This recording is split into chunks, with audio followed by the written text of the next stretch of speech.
Hello everyone, বুলটা লাইফস্টাইলে সকলকে স্বাগত জানাই। চলো আজকে তোমাদের সঙ্গে এত সুন্দর একটা রেসিপি শেয়ার করব। কুমড়ো, আলু, পুঁই, পুঁই ডাঁটা এবং পুঁইয়ের শাক দিয়ে কুমড়োর ঘন্ট। তোমরা চাইলে এখানে মাছের মাথাও দিতে পারো। তো চলো, দেখতেই পাচ্ছ আমি একটা কুমড়ো নিয়েছি, দুটো পেঁয়াজ নিয়েছি, একটা আদা নিয়েছি, তিনটে লঙ্কা নিয়েছি, দুটো টমেটো নিয়েছি, দুটো মিডিয়াম সাইজের আমি এখানে আলু নিয়েছি এবং তিন চারটে এখানে পুঁই শাক ডাঁটা সমেত নিয়েছি।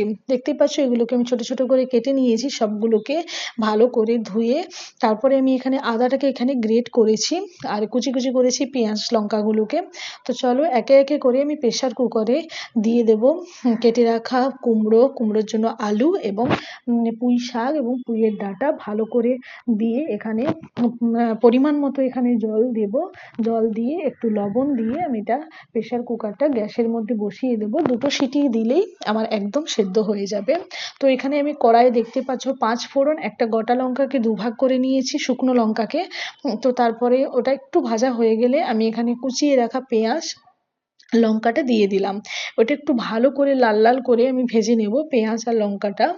দেখতে পাচ্ছ তোমরা আমি এখানে একদম ভালো করে এটা লাল লাল করে ভেজে নিয়েছি। ভাজা হয়ে গেলে আমি গ্রেট করে রাখা আদাটা আমি এখানে দিয়ে দেব। ভালো করে এখানে আদাটা দিয়ে আবারও ভেজে নেব ভালো করে। দেখতেই পাচ্ছ আদাটা এখানে মোটামুটি ভাবে এখানে ভাজা হয়ে আসছে। তো আদাটাকে ভালো করে এখানে ভেজে নেওয়ার পরে দেখতে পাচ্ছ আমি এখানে ওপরে টমেটো দিয়ে দেবো কেটে রাখা গোল গোল করে। আমি যে দুটো ছোট সাইজের আমি টমেটো নিয়েছিলাম, সেই টমেটো দিয়ে একটু লবণ দিয়ে আমি ভালো করে এখানে টমেটোটাকে ভালো করে ভেজে নেব যতক্ষণ না টমেটোর গা থেকে তেলটা আলাদা হয়ে যাচ্ছে। তো তারপরে দেখতে পাচ্ছ পরিমাণ মতো আমি এখানে হলুদ দিয়ে দিলাম। হলুদ দিয়ে আবারও একটু ভালো করে ভেজে নেব হলুদটাকে। তো দেখতে পাচ্ছ তোমরা আমি সুন্দর করে এখানে ভেজে নিচ্ছি সমস্ত মশলাটা। তো এখানে হলুদটা দেওয়ার পর ভালো করে ভেজে নিয়ে আমি এখানে অল্পখানি একটু জল দেব ভালো করে কষানোর জন্য। তো এখানে দেখতে পাচ্ছ আমি অল্পখানি একটু জল দিয়ে আবারও ভালো করে একসঙ্গে মশলাটাকে ভালো করে কষিয়ে নিচ্ছি এখানে।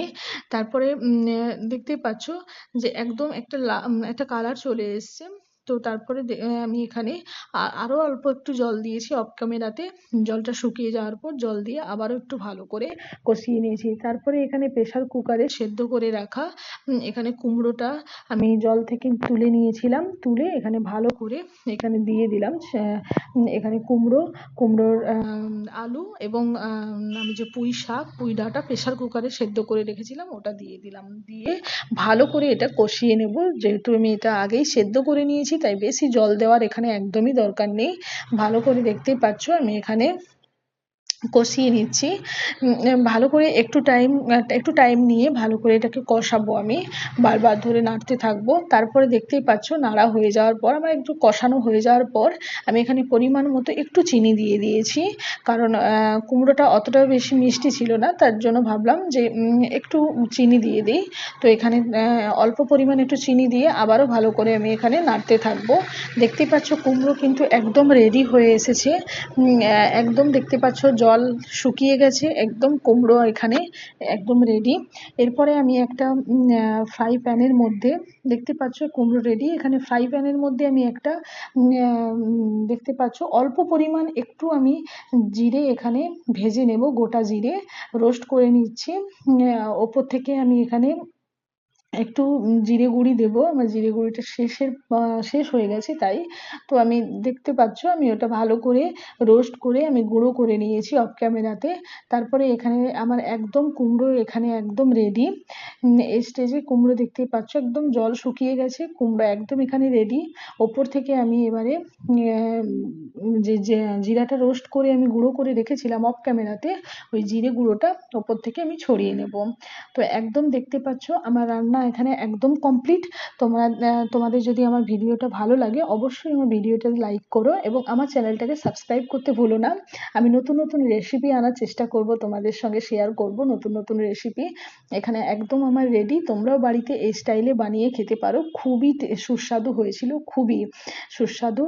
এবং তোমরা এটাকে ভাতের সঙ্গেও খেতে পারো, রুটির সঙ্গেও খেতে পারো, খুব ভালো লাগে খেতে। আর বাড়িতে অবশ্যই তোমরা বানিয়ে খেও আর আমাকে কমেন্ট সেকশানে জানিও। তো আমি এবারে একে একে করে আমি তুলে নিচ্ছি একটা পাত্রের মধ্যে কুমড়োটা। দেখতেই পাচ্ছ কতটা দেখতে লোভনীয় লাগছে এবং খুবই টেস্টি হয় খেতে। তোমরা এখানে বড়িও দিতে পারো, মাছের মাথাও দিতে পারো, তো আরও ভালো টেস্টি হবে। তো চলো তোমরা তাহলে এটা বাড়িতে বানিয়ে অবশ্যই ট্রাই করো বাড়িতে। চলো টাটা, পরে আবার কখনো ভিডিওতে